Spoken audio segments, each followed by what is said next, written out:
Era n'abantu balala bangi nnyo bendabeko ne ku social media waliwo entalo ze tubadde tulaba mu bantu ab'enjawulo regarding that same case. Okitegeera? Naye nga kati mwaba abantu wabeerayo oli agamba mbuze ninganga mediator takola ekyo. When you're trying to, put a certain fight out, okitegeera, you cannot put it out when the other party is not there.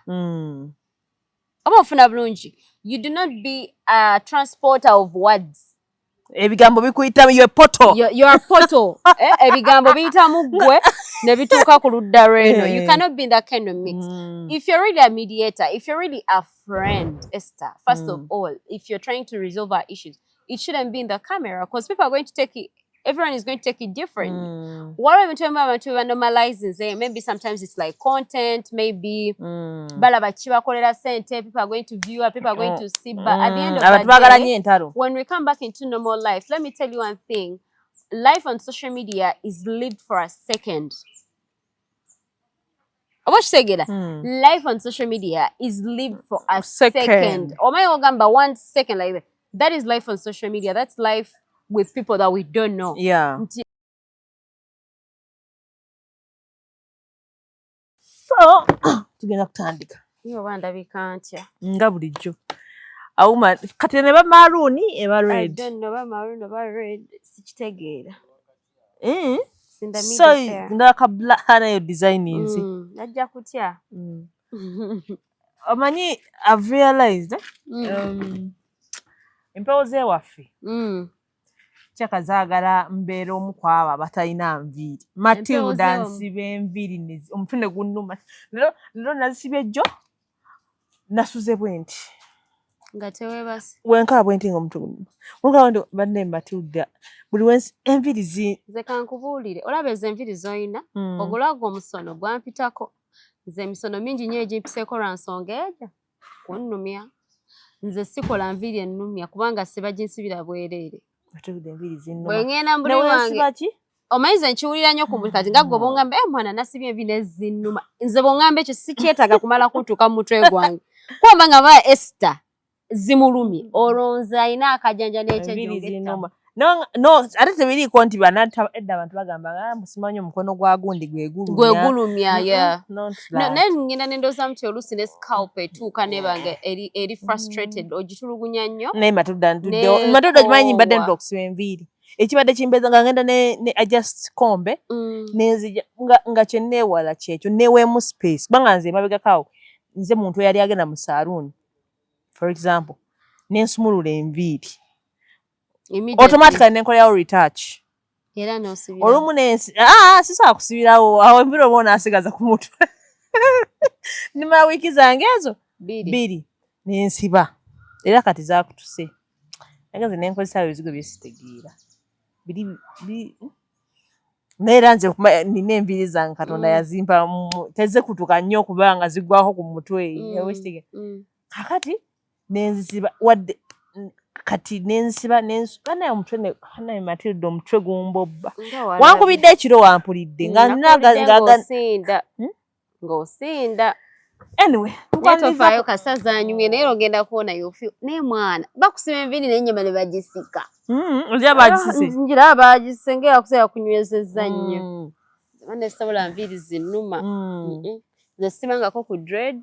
Sibangako ku olaba zino crochet ze bazinga ne bakwisiba ebiswayiri ne leero bakwisamu akaviiri. Nze buli nalabanga waliwo we nali eyo nali ngeze mu saloon kunkola treatment nesanga omwala nga bamusiba akaviiri ako nga basse ne bamusiba obuswayiri ng'obulready bwamulumyerumye dda.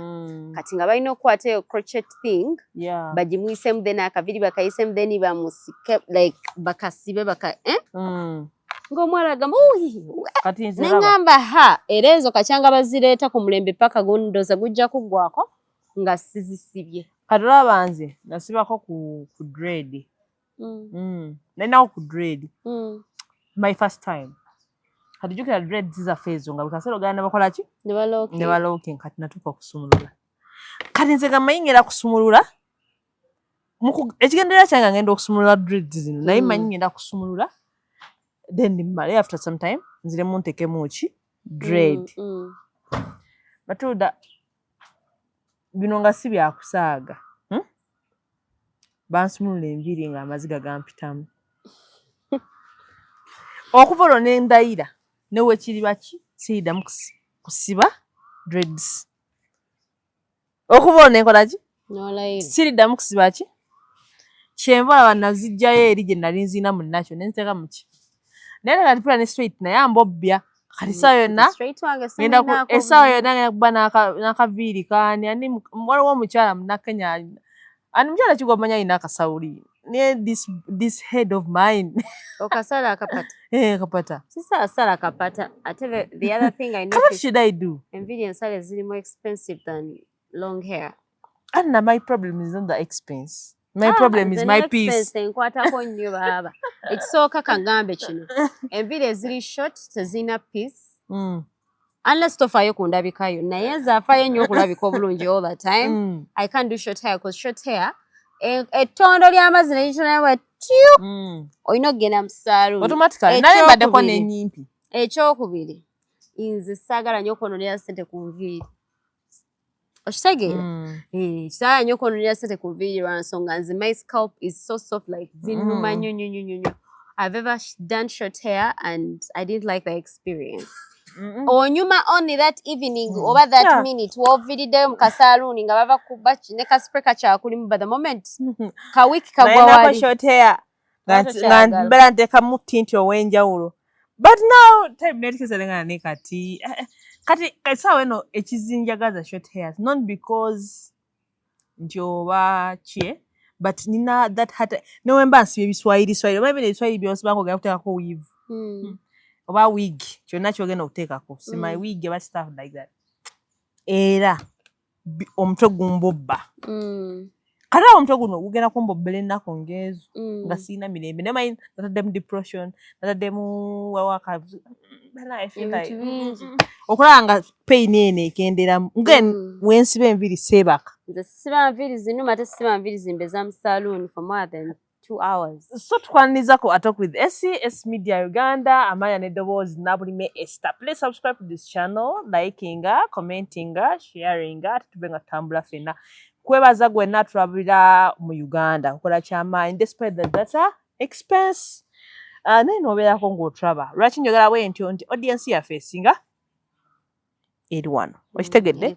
Naye tubuzaako mikwano gyaffe abali mu America, abali mu America, abali Canada, abali wonna abatulabireyo mu Europe. Thank you so much. Mukola kyamaanyi okwekumira ku mukutu guno. Ate era n'ensembyayo abantu baffe abali mu Middle East. Mbasembyayo olwaki? Olw'akakodyo. Because tubagaliza ebisinga n'ebirungi.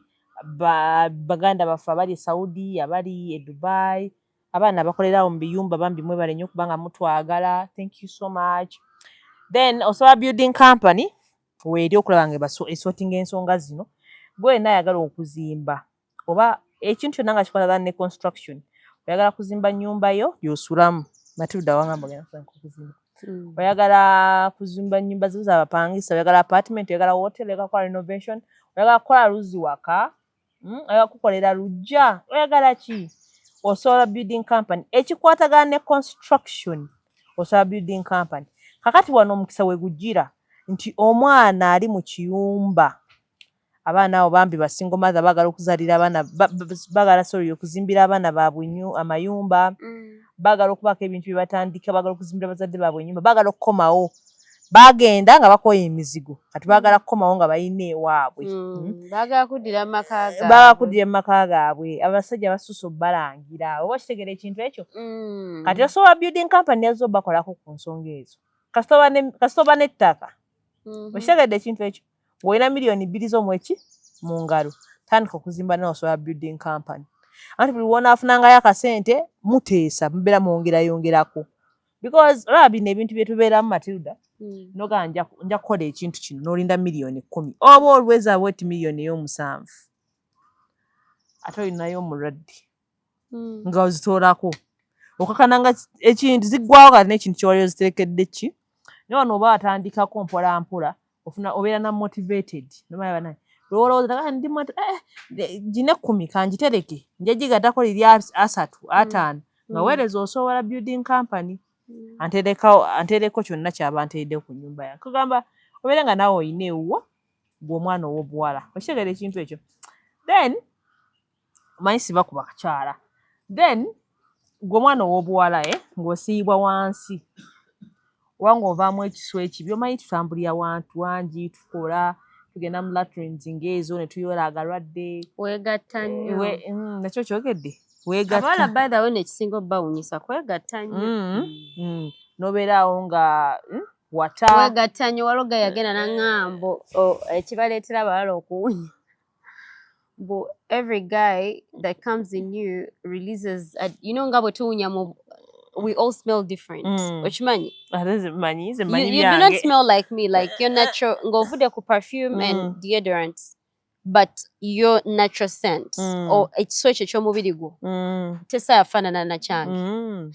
Ojjukira tobeeranga abaana atongo so tulaba nti n'omanya nti waliwo ayiseewo oyo omuntu n'omu-identifying by how they smell, not their perfume, but their scent, their natural scent. Kati waliwo gayangamba mbu olaba nga omubiri gwe gubeera how our bodies smell different. Even that semen. No, the semen that comes out of men. Yes. How they smell different. Even their semen smells different. Yes. So mbwabala abamu ekibaleetera obbawunya ennyo okuwunya ennyo they get sexual intercourse with different men and they come in them and that shit stays in you for some time. Yeah. So osanga omwana omuwala nga yeefaako nnyo like not to smell bad but they can't help it. So kati omanyi lwaki beefaako bakozesa kano kano kasoko kasomeko vaginal tightening gel by the way okafuna then mubeera mu gel omusindika munda nsiga najjayo buli kimu kuwunya bubi kusiiba naye wansa wasiiwa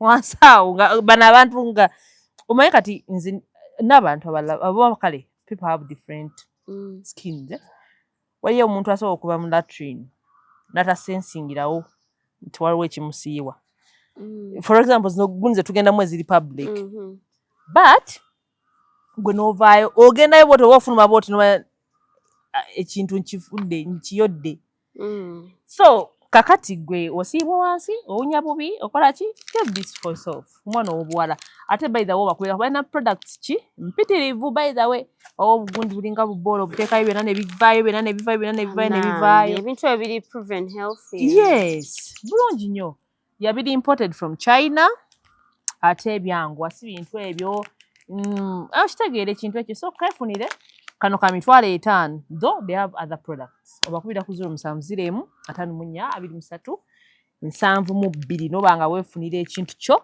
nobanga ate owunya bulungi omwana ow'obuwala tokkiriza kugeya emikwano gyaffe gikola ebintu ebyo red flags Matilda red flags zikoma bufumbo oba mu relationships.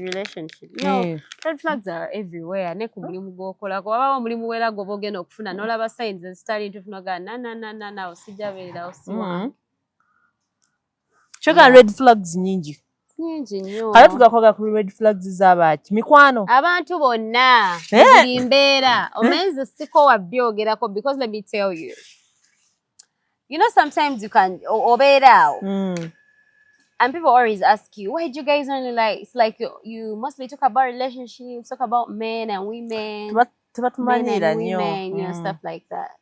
Naye bannange twagala okwongera obbajjukiza era abasajja n'abaami akakikawuka anti oli wano oli ku nature. Oh yeah, nature has a lot of things taking care of us, even insects. Kati ekimera ekiba kinfaako gwe gwe omusajja gwayo akitonfa so bami munatusonyiwa we shall talk about you until ensi werikeera ne bagamba tekyaliyo baami n'abakyala naye nga anti kati babeera ne bagenda bateekako olugezigezi omanyi abeegala balina entitlement naye mugenda gitujjako so red flags are apply on almost everything. Esa nkubuzayo ekibuuzo wali obaddekaawo katusookere kale ku relationships tujjako wali obaddekaawe banayo omuntu najja like someone comes in your life or you meet someone nenga bannange like nulya ng'omwagadde nnyo like so much and you like see everything about them is what you'd really love for yourself. Okay, let's say your type of man or your type of woman. Nenga bannange bwasumulula like if you go into a conversation. Bwasumulula ekimwa. Nze njagamba when you go into a conversation, I know it is how people. Nga bannange byonna byayogera, it is a red flag like it's a turn off. You get what I mean? Like it's a turn off. Nayagala nnyo It's a omuntu kati turn nga off. ffe abatulabira somewhere. It's a turn off. Kati ng'omuntu nti kati kanku ekyo kati omuntu ali wano yeegomba olunaku kale nagakale senga lumusisinkana esi nenjogera naye kati nakuyita out ne mutuula wansi akwagala nnyo akwagala dda naye olumu akwagala nga because you have people who call us ng'oli tayagala oli ayagala kubeera boyfriend wo oli ayagala kubeera just your friend so nakuyita n'abakadde omukwano gw'omuwala ng'ayagala abeere mukwano gwo oli muwala naye ayagala abeere mukwano gwo nakwita nga esi amayinja ntufunayo kacaayi nomutuula ne mufunayo akacaayi n'osumulukuka n'otandika okunyumya ebyekisiro and then they you know like naaba nga byayogera byonna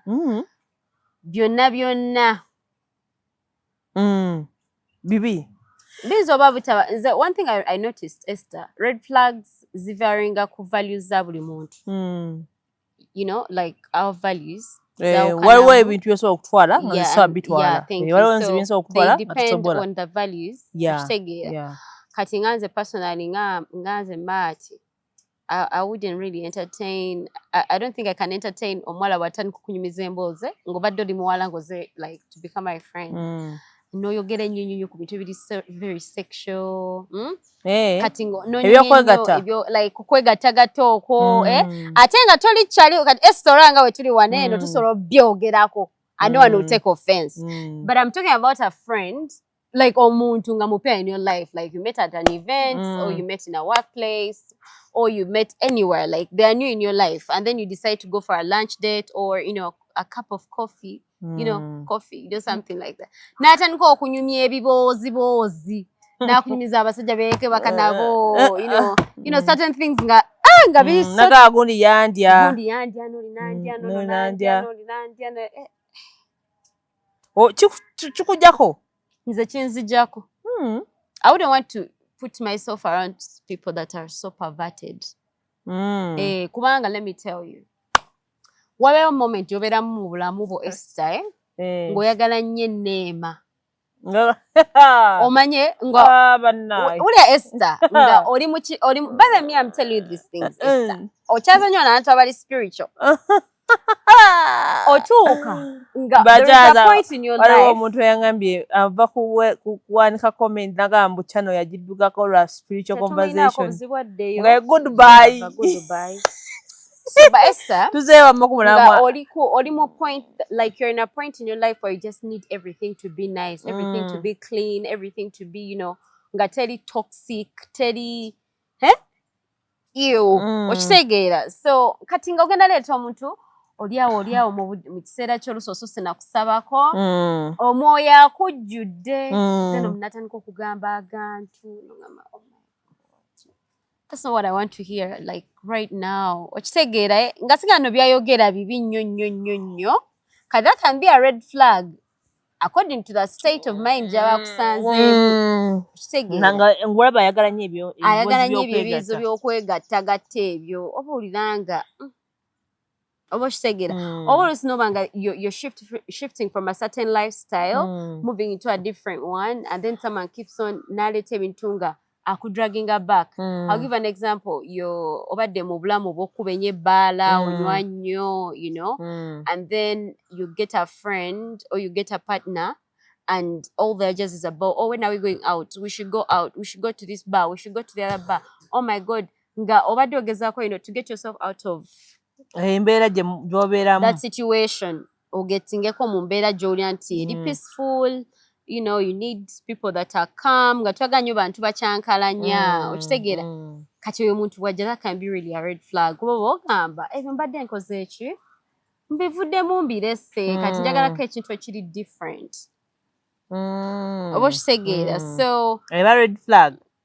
I said it depends on your values as a person. Yeah, I understand. Okitegeera kati nze nga nze kunze nyo waliwo abantu bamwe waliwo ebintu ebimu eyo Matilda nga byali badde red flags naye nga abantu babitudde okubeera normal. Anti that's the painful part. Nga babifudde kuba omanyi abantu balinamu akakantu nze that's me. That's me. Wonkowa ngonta. Yeah, people have that thing. Ankowa yanta. Ankowa yanta. Najanzeka, you know, omaye bintu bale byatandika back in school. Nga wabeera wabana agamba najanzeka era nze njagenda nzeka era nze ndivawo nze nzeka.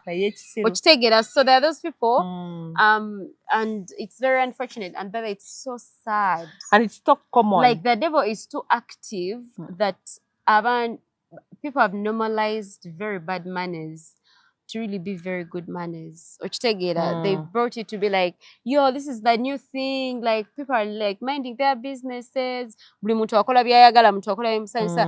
there are things that are really bad, and if you really have people in your life that love you, Baba inokamba that you know, it's what you're doing is not good.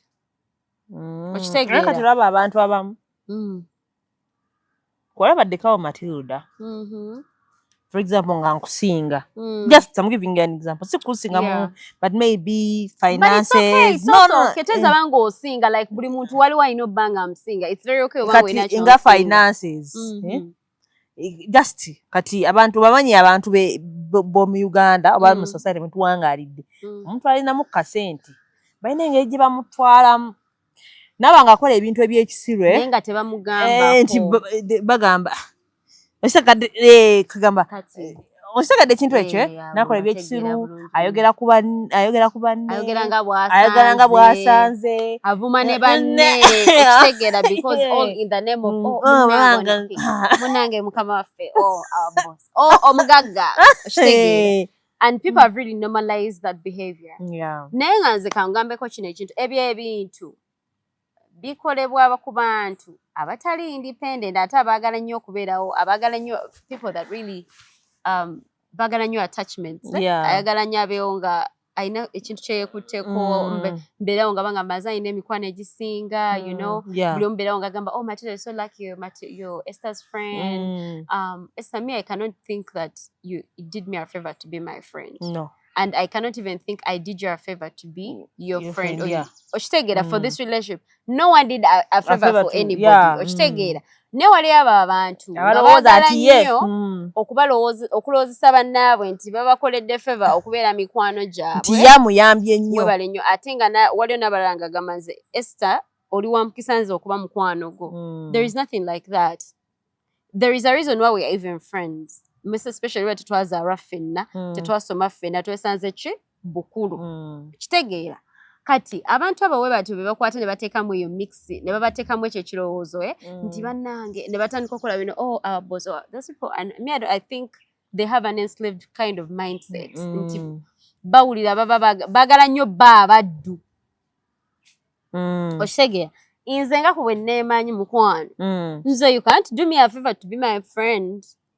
Era bw'oyogera ekisiru nkugambirawo mukwano ebyo no that you cannot say such things like that does not work with me.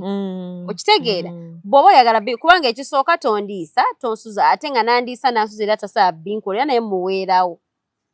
Not like until you're being disrespectful but like I have to let you know okitegeera nti these things are not going to work on me. Okumanga you do certain things for me you're not going to just come and say certain things about me. And because you think, oh, the Esther kakati can go to example. Tugambe Esther ine motoka, right? Nga manyi bulungi nti ompa ku lift ennaku ezimu okugenda ku mulimu n'okunnona. Kakati gwe n'osalawo ngo maybe you think you can use certain language on me because omanyi ompako ku lift yo. Oba kitegeera nonga nego Matilda ina amagezi nakunize dda wano ssaawa 5 mukwano kugamba vuga emmotoka yo ogende mu bitiibwa. Okitegeera toyagala kamanyiiro nze kyomivola banzi ondaba neno Esther nze okubasaga nnyo kumanyira nze ne mbanga ndi mu relationship ngezaako nnyo obutasaba favors I try so much not to ask favors from my partners. Wamasaka muntu annangira, muntu anzijukisa. Kintu kye yakola ki? Kye yankolera. Owekitegeera. Nze sobeera n'omuntu nga bw'oba teweetumye kumpa ssente z'omukwano tolizimpa. Nga bw'oba teweetumye nze tolizimpa kubanga nze I don't like being in a situation nga mpulira I'm caught up in it because of certain things that you've done for me. Oba kitegeera? Kati abantu abamu balina eyo habit nga ogambye embu omuntu abeera awo omugagga buyaze najja n'abogereramu agaboozi agatakwatagana n'abavumaavuma n'abadegradinga n'abayogerako buli kimu kyasanze all because why? Anti abantu balina akakatu nze seeguya. Nze era seeguya, nze ndi mwavu eyeeraga by the way. Nze ndi mwavu eyeeraga ennyo. Ne wemba ngeze ate bale nze sibeena kumanya Esther ndayikanya n'ekyamu ku mutwe nti nze bw'oba oyogedde kikyamu simanyi kukitereka ngame kanindeko Esther. I'll give you an example. If we're like in a group or like let's say in a conference, presenter nawe ekikyamu not convincing nagezako kyagala kitukakante mangamba excuse me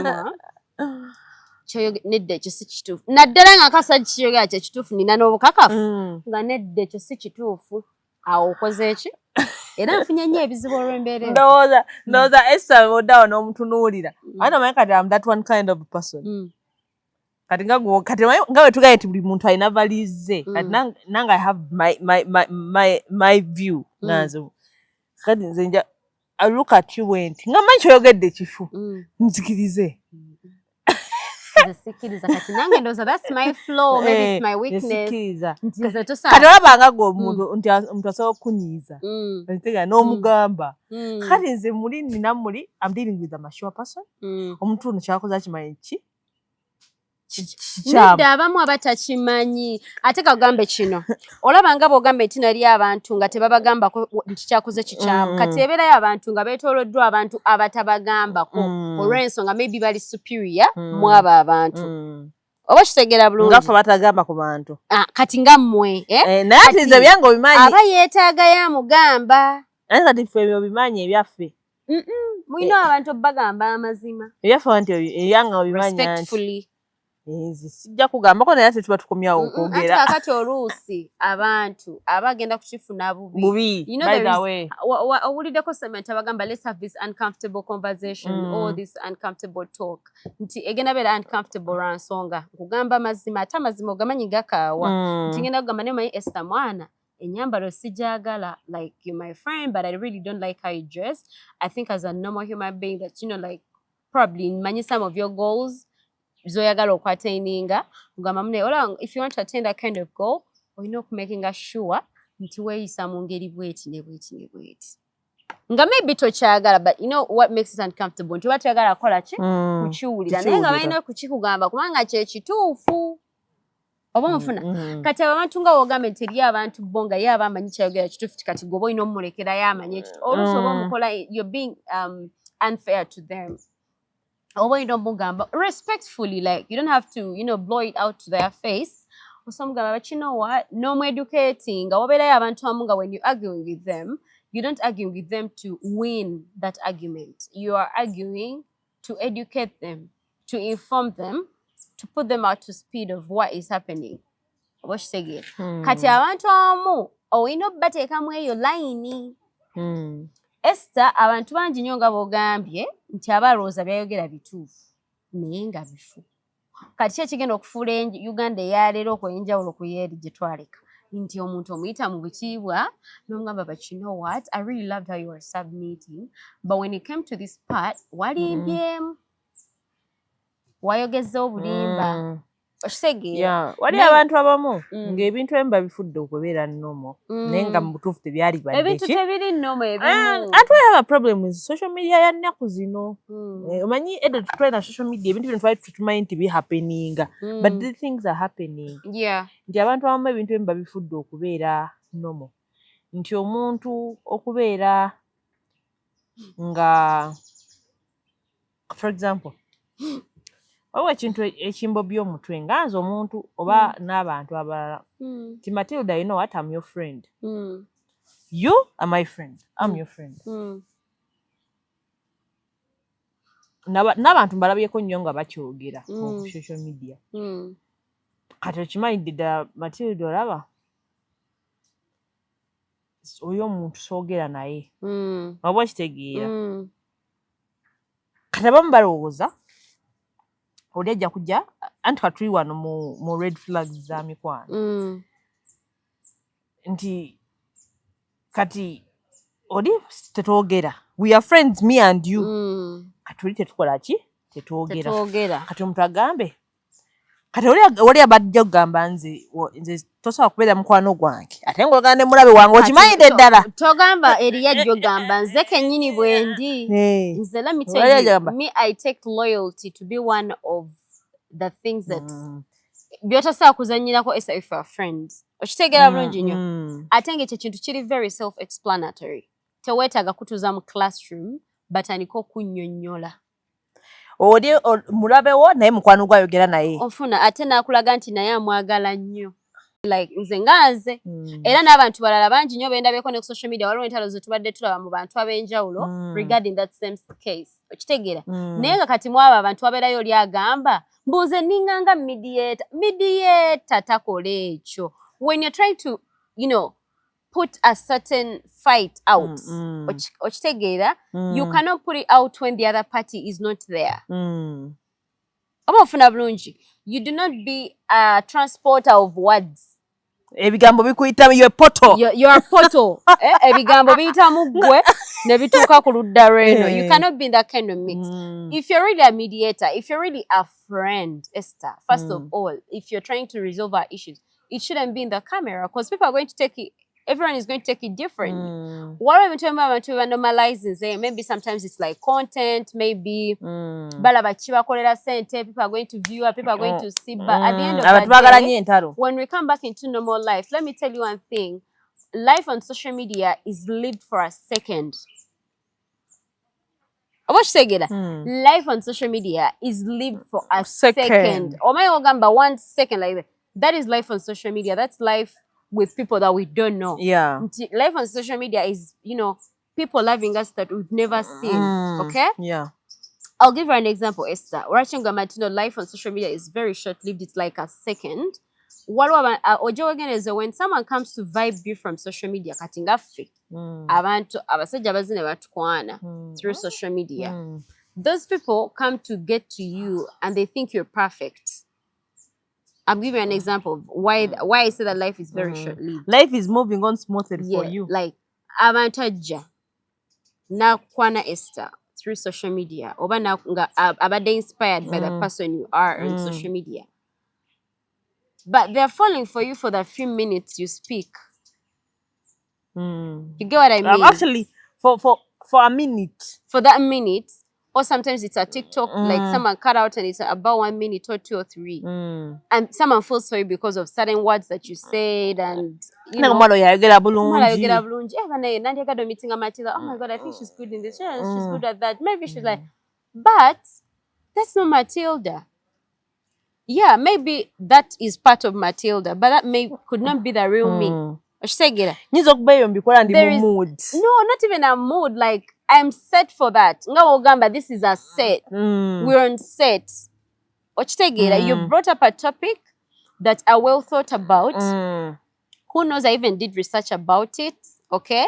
So yes, in my life, I could be moving like that. Yeah. But that is not the whole. You've only seen like zero, like, I don't even think it's a 1%. Not even a 1. Of who I am. Yeah. So the real me. That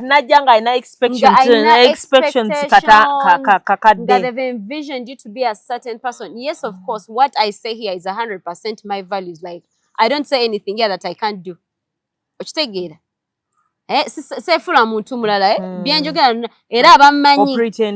people that know me or that know you, Esther.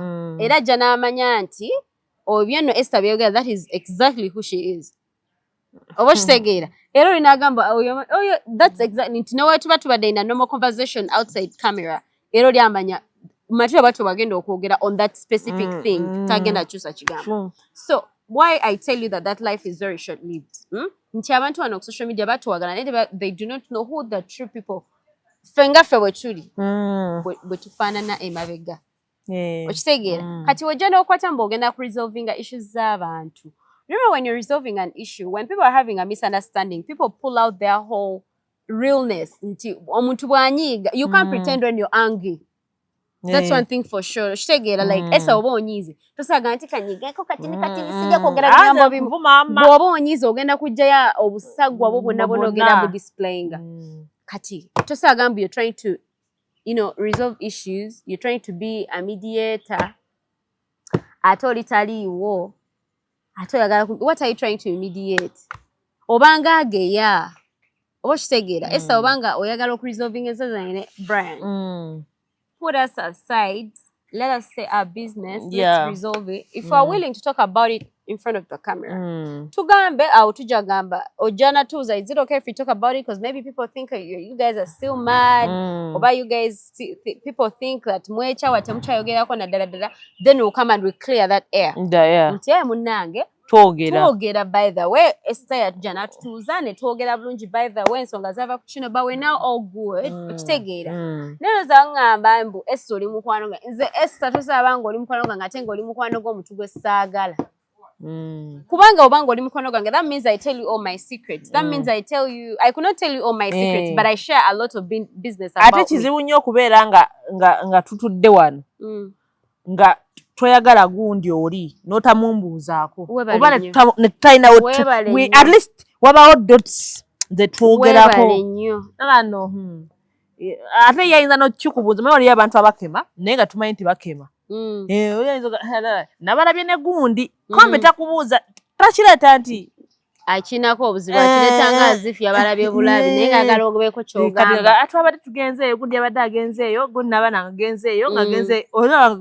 obyogeddeko so for me you can't prove me nti osobola okubeera kyali wange ate n'obeera mukwano gwa mulabe wange kati either lose era kyova laba wotwogera ebintu ng'ebyo omuntu ajja kugamba mbu ffe tuli bakazi for us we do things on an emotional childish we are emotional ze kankugambe kino nze Esther kimanyi nze I'm a very jealous person that nze ne bbuba yange etuuka ne ku mikwano gyange nze ate nkugamba mazima ati kyenkugambira wuliriza nze bbuba eri yange terikoma ku basajja dituuka ne ku mikwano gyange nti kyenkugamba nti tosaako nga nno kiri ekiwala sikyagala nawe okimanyi sikyagala oba ekisajja okimanyi sikyagala ate naawe naye gwe n'osalawo ng'ondaga mbu ogenda ne musinika amanyi kati tutudde wano muli eri mbalaba museka munyumya mba neebuuza banyumya basekera ki okitegeera kati nze ku ngeri gyenjagalamu ati olejagamba nti bizinensi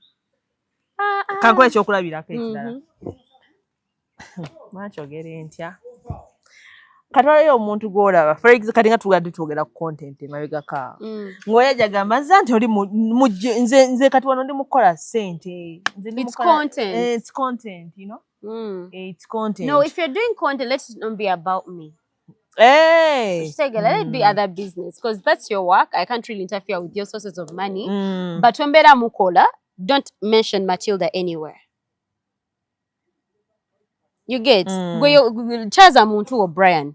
Munyumye ebintu byammwe ebirala ennyo. Ne kati ale twatuuka ddi ku level eyo kati nga twatugaye nti society yaffe ebintu ebisinga ebyedda ebintu ebibi abantu babifudde ebirungi for example nti omuntu asobola okwogerera omuntu nga bw'ayagadde omuntu asobola okujja n'agamba nze nze ndi wakabi nnyo kugamba kitegeera waliwo abantu abalina that entitlement nti kati nga walaba wano Matilda nga nina that entitlement kuggwe ati Matilda tasobola kukola wesiri oba okitegeera oba kugamba waliwo ebintu emu kati ate watubeera n'abaana ffe bano abaana ba social media bano ne bakwagana bagamba nze ku Matilda kwe siva oyogedde ekyekisiru naye nga bagamba gwe tebajja kukuvaako naye nga tekiriiko kati kankunyumizeeko sometimes I be on live ntera nyobera ku live ya Desh nakola mwali mwetwala nani oba yali ani awo waba empozi gye mwadde mwogerako recent Kati. Ninga Matilda wange. Social media is such, it's like hell on earth. Nti gayena yeyasamye omumwa gwayo bweti. Owulira? Era oba oyagala gibeeramu. Ogibeeramu wakati munda wennyini tekyali so mysterious nti olina okufuna amagezi ag'enjawulo gibeeramu eri ku social media. Ogenda n'obeera ku live omuntu najja. Oli najja n'obusungu. The one thing that makes me laugh, how people are so angry on social media.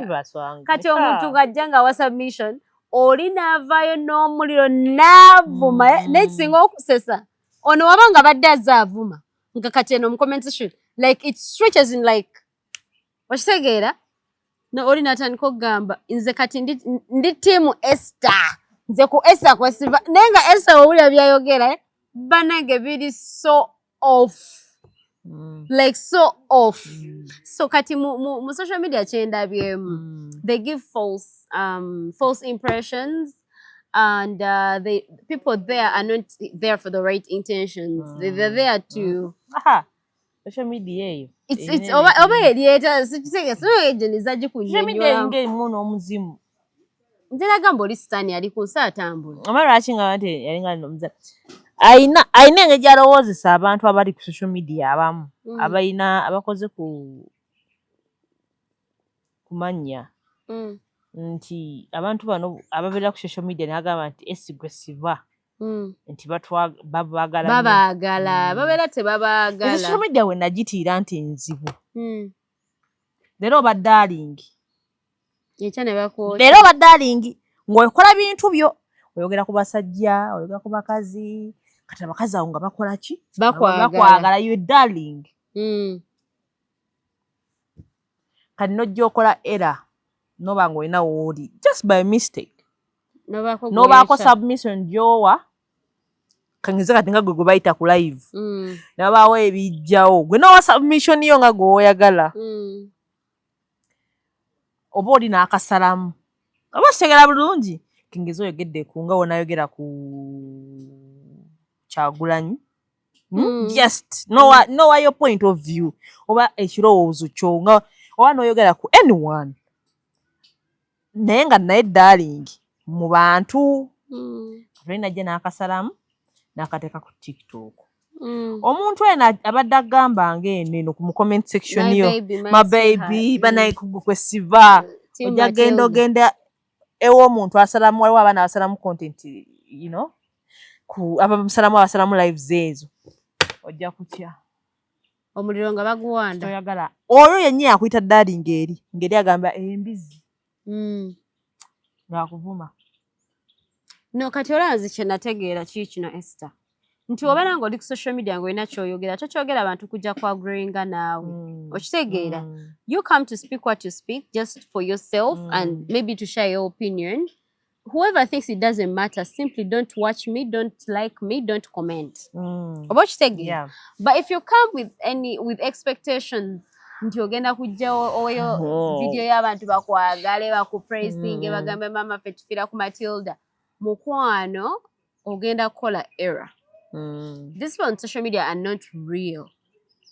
Kitwale nti obaddemu oba obaddewa n'osanga omuntu nga toliddamu kumulaba. Oba kitegeera nga toliddamu kumulaba ne bw'olitambula ensero n'okola ki n'ogimalako. So ebyo ebizibu ebifuna kati abakyasinza ogifunamu n'obuzibu abalala abagetting trapped into its unreality or unrealness. Abantu n'asangibwa nga abadde alina favor y'abo abantu abo aba social media ne bamwagala. You get trapped into that illusion. Notandika okukola ebitasoboka oba kitegeera ebitasaana like nobeera ng'oli trapped in that illusion. A lot of people like you but mind you one thing you should always remind yourself, am I the first one here? Ayo tebagala bimanya bo bagamba bo bazze kusooka kuvugamu kintu kyabwe bali bagundi banaagenda okujja nga but there is life after that. But all in all today ku topic here the red flags mu bantu betuwangaala nabo nga waliyo omuntu gobeera nalinogaa naye ono kusinziira kye yakoze oba kyayogedde we can't our energies don't match. Either twongerayo relationship eno okitegedde relationship eno tugyongereyo tubeere oba omuntu ono gwe mbadde neewa kengeze 85% nkendeezeemu muwe 40 manye nti wano walina okukola ki because nze waliwo abantu bannayuganda waliwo ebintu bye bakola bingi nnyo era nga ogambye ku friendship thing ng'omuntu ye akola ekintu naye nga baakifuula nnomu oba kitegeere kati nga nkugambye nti oli n'abeera nagamba abakatu balina emotions naye nze oba okitegeera ebintu bingi bye bafudde nnomu kugamba abantu bakola ebintu bingi nnyo n'oli n'ayogera ku n'ayogera bwogezi nja kuddayo mwetondere ye nga laba yasoose kudamaginga kati fo ekirala obadde okimanya waliyo omuntu ajja era ntera obulaba ku guninga nkubira Judy Love Judy Love yani tetwakola naye wano emboozi omwana oli yatulwamu olusaniya kitege so abantu Matilda emikwano gikola ebintu lwagitunuulira booti era ko abantu abamu red flags zino tuziratanga mu relationship. People think red flags are only meant for men and female opposite sex relationships or nze nkubulire Esther the red flags teacher is taking her for granted era emikwano nina mitono kati biki ebirala ebisobola okujjako oli nga mukwano gwo nagaa kino kankiveeko omuntu kale nga bwakunyumiza ebintu era their history is so dirty of course like history that's their history kale zakakuwa ekyokulabirako ekirala omanyi lwaki mba ngamba nti biba bigenda kuba bizibu sometimes when we're talking about history it's ogenda ngamba nga your history is so like filled with things ate nga nze yange eri a bit light okay kati every time I tell you my thing you always get offended oba ogamba maybe nkwefuulirako wakabi ekitegeera neeraga oba like wabeera okala omuntu ngolaba temujja kukwatagana onfuna nga values zammwe ziri totally different let's say Esther kati nga nze nti I'm a straight person I probably somehow homophobic I'm just giving an example I'm straight and I'm sometimes very homophobic kati nga bw'onajja mu bulamu bwange nga already ebintu byaffe like tetukwatagana bulungi mu nsonga eyo omukolo gwaffe gwa tegujja kubeera mbuuza lwaki nti mu mbeera yonna wonookireeta there's always going to be flexing ogenda boŋŋamba ekyo nga no kati in most cases we're going to get out of that space nga tukoze eki twenyigidde nze Matilda nga bondaba neno nze si muntu ayagala ennyo okulaga abantu nti okay I'm not someone that loves to be loved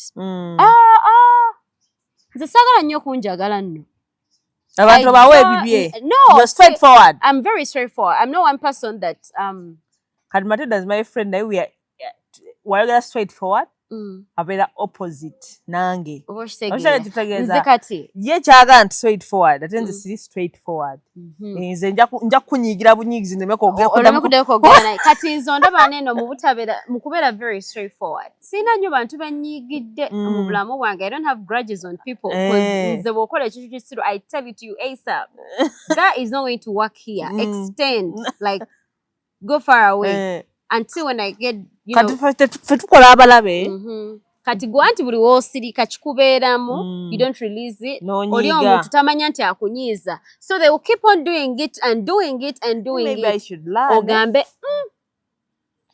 wango omanyi abantu benjawukanye na Matilda bangi nze sina nnyo me have that habit akati nga nkugambye nze nali nina that kati nze let me give you an example nze manyi nti okuvuma omuntu kibi oba okitegedde automatically I think naawe okujeregerera n'okuvuma omuntu okiraba nti kiki kibi kati goba wendaba nga ate gwe okikoze mu ngeri ndaba kugandi mukudiringa n'omuntu omukulu almost like 28 30 and above no you should stop assuming akitegera kati nendaba nga okitegera kati omanyi kyenkola I just look at you like this nontama anti nze omuntu okutama tekiva wala olekanga sikyaddamu communicating nedda nze ndaba munaye Esther nze saawukanye nnyo n'abantu lwa nsonga era sisembeza nnyo bantu okitegeera kubanga nze olwokuba nti I'm very straightforward very many people feel very uncomfortable around me. Nti tebaterera nnyo kunfuula nnyo mukwano gwabwe. Matilda ali straightforward. Okitegeera. Okutambulako naye buli mu. Era nze bwe ngenda mu restaurant waitress n'akola ekyesi omugamba excuse me, that's not proper. That's not how you're supposed to treat me. Ujukira twagenda mu restaurant.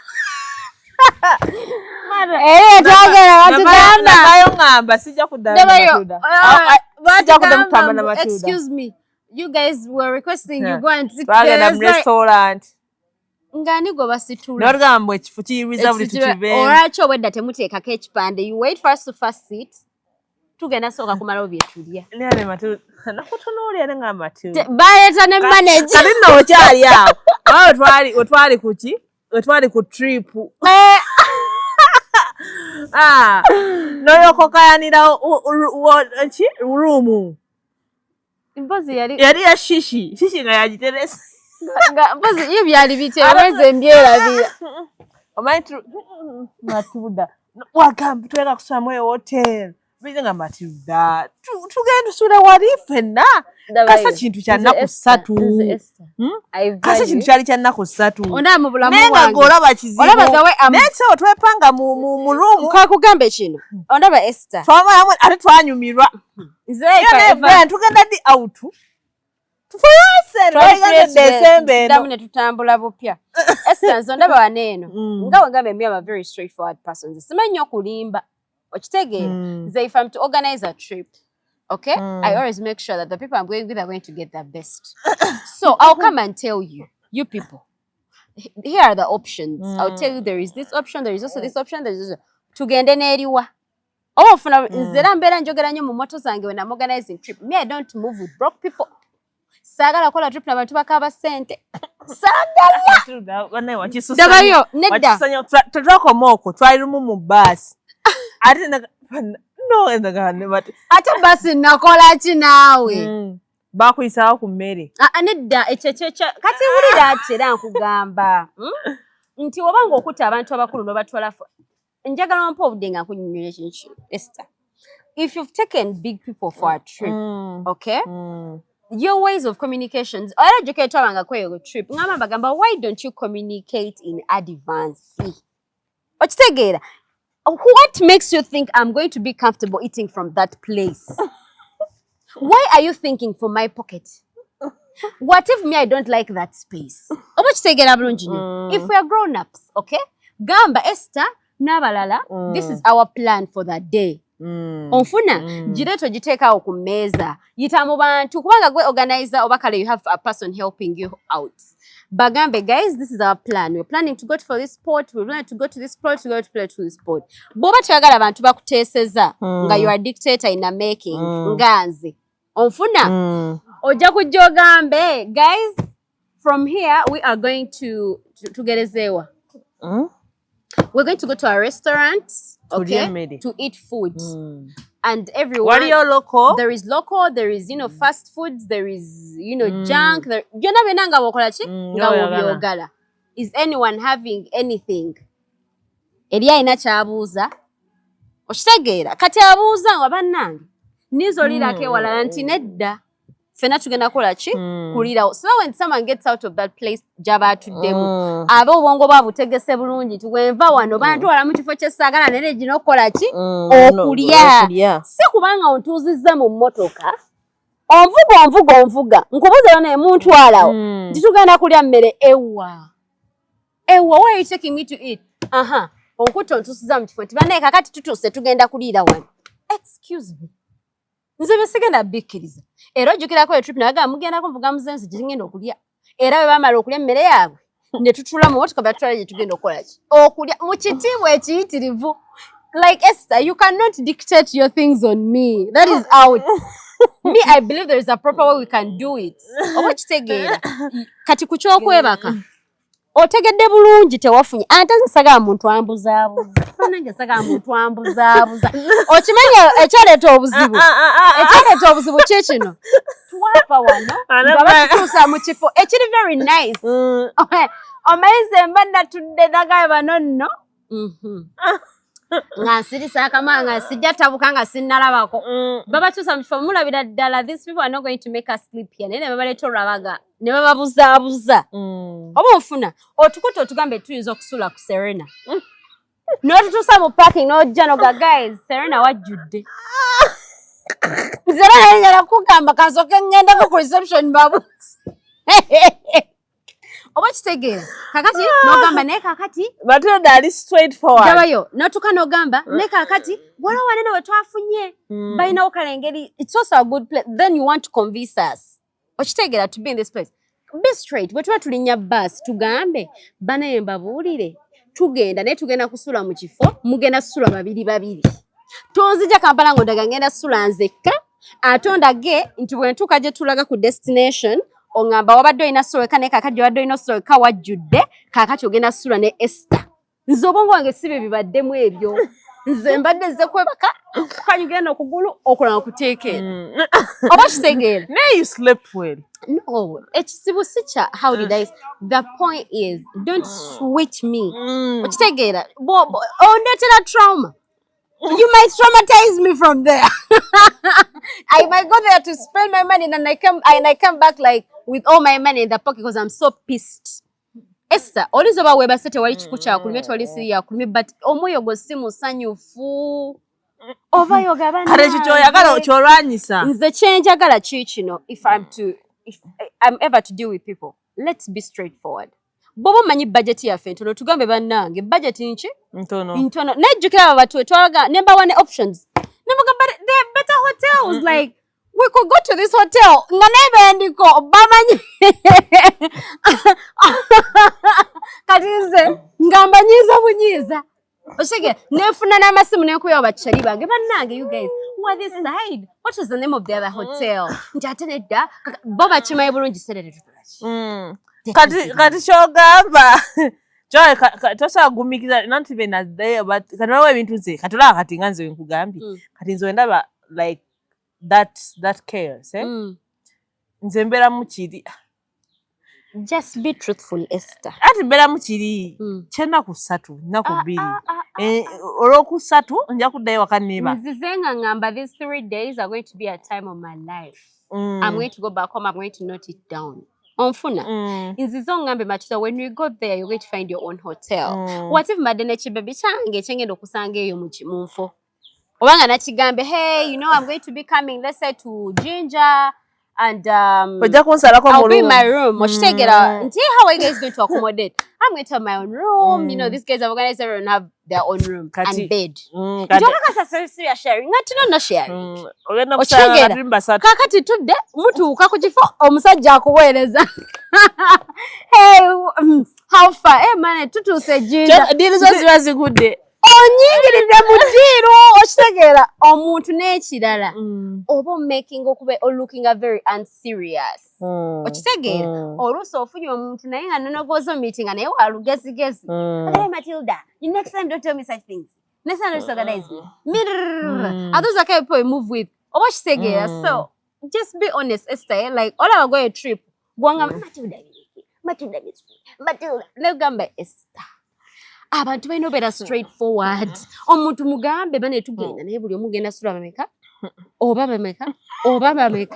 fera tugenda ba mu room nga doomu nti bane zitoke tulinyanga tulira obusungu naye nga kale tugende ekirowoozo ky'okulooza nti ngenda beera with my own privacy kikole kiveewo bw'oba omanyi era jjukira nabagamba singa mwali manyi nti zino tezimala mwandigambe bane tezigenda mala mukole 5,000 kati ababa bali willing omuntu nga badde ayagala ekintu Esther ne omugamba kati gundi yavuddeko ku 3,000 eri kakadde zandaga wandabayo sikungamba ati nedda wano wabadde tewalina abawo okubawo kisiko naye kati simanyi yakireese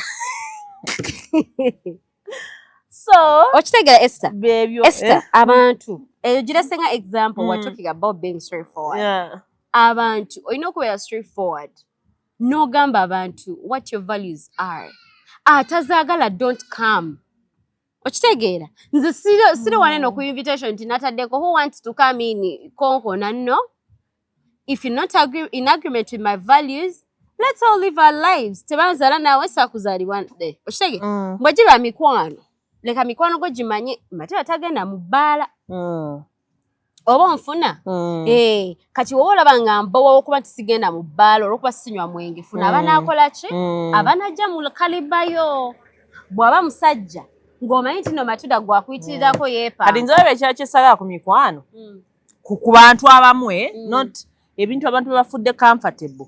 Walabaddeko n'abantu we batyo abasaagasaaga n'ebitaliiyo. Tayi mwetulese omuntu n'akusaagirako ennyonnyo n'ekisusse. Mugenze ewantu watalina nakusaagira. Olwokuba yamanyira okubeera eri nga mutula mu biboozi mbeera mu biboozi by'abasajja aba biki ne wano n'abireeta. Nga basukka oba okitegeera. Ekirala abantu abalowooza nti batumanyi nnyo. Okitegeera abantu abalowooza nti banaye temutumanyi. Kankubuya abantu abamu wadde twogera nnyo obeera n'okyaliwo n'aba nga akumanyi in and out waliwo ebintu by'abatamanyi. Nga kikyo nga bibyo. Kati temutumanyi. Tebanaye temutumanyi. Ate n'ekirala ebintu bikyuka. Bakiyita batya okula. You outgrow something. Yeah, kati nze okuba nga bennayagala emyaka 3 emabega sikyabyagala. Nkata nziri awo nenga Matilda edda nayagalanga nnyo kakasa. Nga nyaga nnyo kakasa. Ni kati Matilda saagala kakasa. Edda nayagalanga nnyo okubeera mu bintu nga bireekaana. Kati Matilda njagala mbeera mu kifo nga kisirifu. Omanyi ekintu ekisirifu sinaba nkaddiye bukaddi. I don't know. Nenga njagala ekintu nga kisirifu. Edda nayagala nnyo okubeera ewantu nga ekitegeera naye kati sikyabisobola. Kati no nze kankujumizeeko. Olanga ogambe outgrowing something.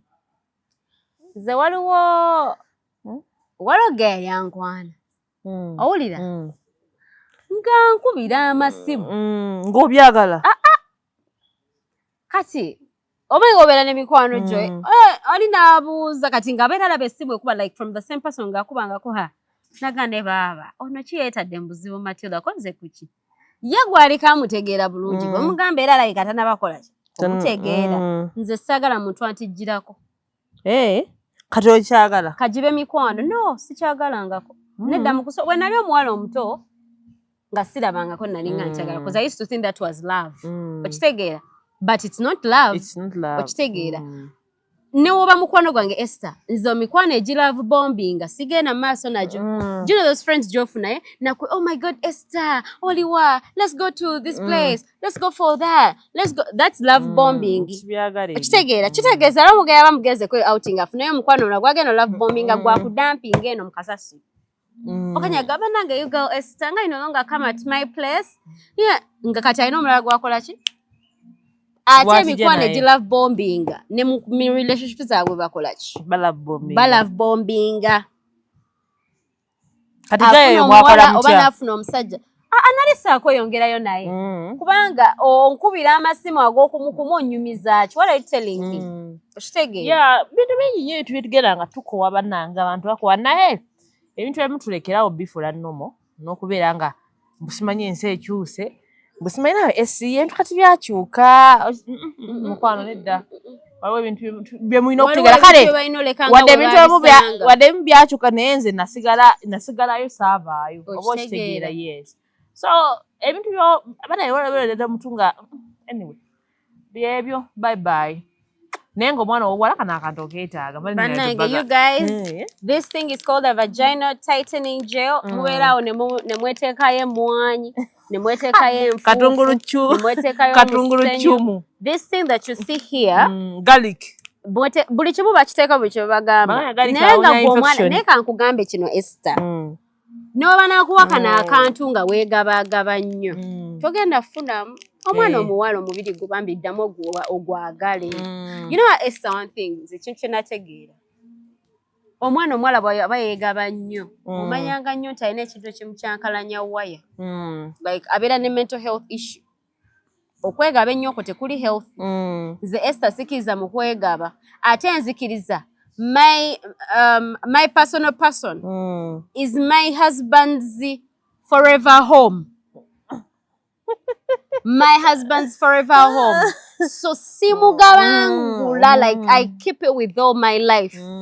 Okitegera. So olw'okuba nga njikuma with all my life no ba neyagadde kati oluusi omanyi kati abantu abantu tulina obbajjukiza nti ebintu bino baba tebabireeta like butaitena mbwina bikosa olw'okuba weegaba nnyo n'abasajja oluusi oyinza obeera nebbaawo owulira Esther eriyo abasajja abakola ne bakola ki ne bawola kaakati ng'ogamba munnange okunsanga bwe yansanga nino akakola ki ng'akozesa. It doesn't mean that because you have such things to help you, you should go fucking around whoever you find on the streets. Omubiri gwo gwagala bane love your personal person. Okisegeera omugambe muntu wange gwe nkutegekedde omwa this is my husband's forever home. So I keep it. It's a portal to all my children that I'm going to deliver. A portal to all my children I'm going to deliver. Banange injikuuma era nze buno wembusanga mbukozeseza ddala. Kubanga kalungi. Okisegeera gwe ogamba omusajja simanya wakigambe nti your body count is so limited ne bwakugwamu alinganga agwa mu kinnya kya ttooki kana katoddanga odda buto kaakati kanene bw'okakwata bakayita vagina tightening gel kalinganga a syringe ebanga not a syringe like empiso bomba y'empiso then otekayo there is some thing inside, it's like a substance. Then you insert it in your vagina. Bana ekigambo vagina sikyakuvuma. It is just a word, a vagina. So you insert it in your vagina and you push in. Insert. You insert. After inserting, you give yourself a few minutes. Ngokwabanga chiwedde. Ate kitegeeza nti lw'obikoze ate weefuna omwana w'abaani. Let me tell oba banange ndowooza twawunga Esther. Omanyi abaana abawala baagadde nnyo wooma nze simanyi kuwooma gikulimu. Abaana baagadde nnyo wooma amala obyeteekayo bino. Ng'amanyi agenda boyfriend we oba bbaawe ali mukomawo okuva esafaari oba ali mukomawo okuva ebweru. Mu ddakiika aga 3 ogenda munaatubuulira bbamwe banaasanga olina kikozesa n'amagezi sooka efunira emitwalo 5 gyokka emitwalo 5 nga kano akantu kakola bulungi nnyo 0701542372 it works then and it's healthy, it's recommended. Ng'omwana ow'obuwala alina waali oba N1 ng'oyagala kuzimba okay also a building company weri okulanga sorting out but obanga olina ettaka ng'olina ne millions zo 2 musobola okutandika nolema okubeera nga you overstress yourself about nina kuŋŋaanya miliyoni 2 amugana okuŋŋaanya miliyoni 2 essaawa zino kiyita kyangu unless ng'olina wobba but osobola okola ate mpolampola ng'ogenda okola installments n'omalayo so a building company agenda kuzimbira ennyumba yo apartment oyagala hotel oyagala kuzimbira luzi oyagala kukola renovation oyagala kuzimbira mama wo nnyumba weekwate aba osobola building company ekintu kino kijja kuba kitambulira ddala bulungi nnyo naye akantu kano Esther nandikatta naye kati mbeera neetaiteningira anti kati weetaiteninge itaitenioso nja kwetaiteninga naye nga tukwaniriza ate ku SBS Media Uganda maya n'eddoboozi na buli nga bampasizza ndine Matilda bagala kuwasa bane bampase kuba nange nkoya abasajja okunsumbuwa tusobola okusumbuwa nnyo abasajja basumbuwa nnyo so okunsumbuwa nti bammenya nnyo okunsumbuwa nti bakuvuze nnyo bakuvuga nnyo no like bakuvuga speed oba ngambe kinga nga ndowooza bw'ogenda mu katale nga balina enva ze bagula ennyo zita like alina gye naadde ku TikTok nendabako omwana omu ng'alina kyayogera ng'agamba abaana ab'obuwala banomalizinze nnyo ekintu ky'okubeera nga omanyi kati bagala nnyo okukakasa leero napostinga ono ne beekyawa napostinga ne beekyawa nti abaana abawala bakinomalizinze nnyo oba n'abalenzi bwe batyo does it make sense ekyokunomalize like exposing your partner exposing to leero n'otuwono enkya n'otuwoli luli n'otuwoli. So let me tell you one thing I can only assure you that in that whole game, yeah, it's only the women that suffer most. yeah. Okitegeera. Abakyala. Abakyala ffe tweteeka mu buzibu bo abasajja basigala nnomo. Oba onfuna agayiko kaakali. Nga kakyusa. Talina ssente. I know. Talina ssente. Zimu naisaka nnyo kwogera abantu batalina ssente. Ddala nga basajja emankidu. Waliwo omuntu yabuuzizza ekibuuzo n'agamba mukyala mu South Africa bamuyita anu Madam Speaker. Yagambye omuntu ajja n'agamba lwaki tozaala kati ssente z'okola lwaki tozaala abaana bo ne bazirya naye n'amubuuza gwe lwaki ozaala nga tolina ssente otegedde nga kyagezaako okugamba nti abantu balekerawo okubuuza ebibuuzo ebyo ebyekisiru mbu simanyi lwaki tozaala ate ssente z'okola biki anyway bigenda nga kati bitambula nga biri awo si Matilda abantu batubuuliza ddala lwaki tetuzaala ebibuuzo naye nga mbadde nkyakunyonyola eyo paati yogamba mbu olaba ffe abaana abawala kale nze kyenyiza okugamba there is a life after today okitegeera yeah there is a life after today and then also nze ndooza omwana omuwala wandivudde nnyo obuto nga wewa value bw'omanyi bw'okozesa value abantu balina engeri gye bakitamba balowooza weepanka weeteekawo ya naye nga kijja sigala nga bwe kiri nga nti weewa value ankati omusajja we mufuna nankyawa no omuntu wakukyawa osobola okuba ne boyfriend wo ng'omwagala okitegeera Matilda